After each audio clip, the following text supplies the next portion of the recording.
Seerri Itoophiyaa dhugaa irraa akka fagoo ta'e abbaan humnaa yookaan abbaan humna qabu akka murteessisiifachuu danda'u waan fedhu san akka raawwachiifachuu danda'u murtiin hadhaa waantiyyaa Salamoon irratti murtaa'e irraa namiifuu ifa.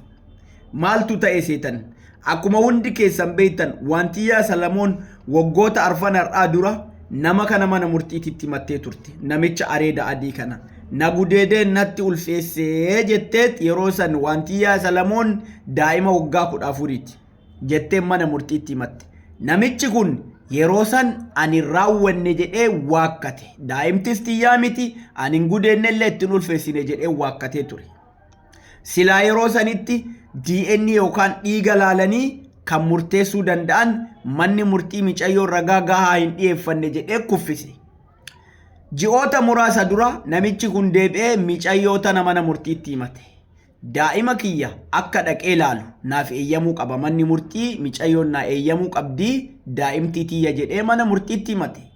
Eega ji'ootaaf walta karaa turanii booda har'ammoo mirgi abbaa daa'imummaa isaa murteeffamee fi torbaanitti guyyaa tokko akka dhaqee daa'ima tana daawwatu manni murtii murteessee jechuudha. Seera akkamiiti yaa saba?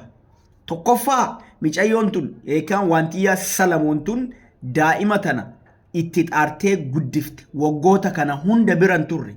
Lammaffaa gaafa gudeedu sanuu micayyoon tun waggaa 14 silaa ka gudeeddiin gaafachuu qabuu danda'u manni murtii daa'ima waggaa 14titti inni ulfeessee biraa deemuun kun har'a dhufee immoo abbaa ilmooti jedhee mana murtiitti himachuun kun silaa seeraan isa gaafachiisuu danda'a jechuudha. Seerri Itoophiyaa hagam akka jallaa ta'e keessaafuu mirga dubartootaa irratti hagam akka hin wajjanne kun agarsiiftuu guddaadha jechuudha. Micayyoon tun xaartee guddifatte.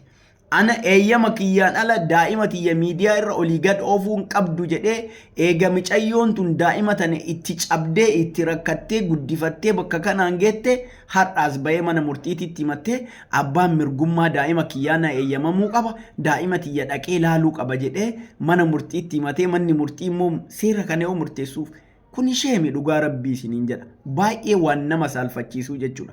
Kanaafuu seerri Itoophiyaa keessaafuu mirga dubartootaa irratti keessa deebi'amee sirreeffamuu qaba nama jedhee amanu keessaa tokko. Keessaafuu waan yeroo baay'ee yakkoota dubartoota irratti biyya keenya keessatti raawwatamaa jiru irratti murtiin gahaan murteeffamaa jiru. Ijoollee daa'ima waggaa 7-8 gudeedaa jiranii itti murtaa'u murtiin seeraa baay'ee laafaadha. Kunillee agarsiiftuma sanii wal fakkaataa jechuudha. Kanaafuu hundi keessanuu viidiyoo kana koppii linkii sheer godhaa nama hundaa bira geessa.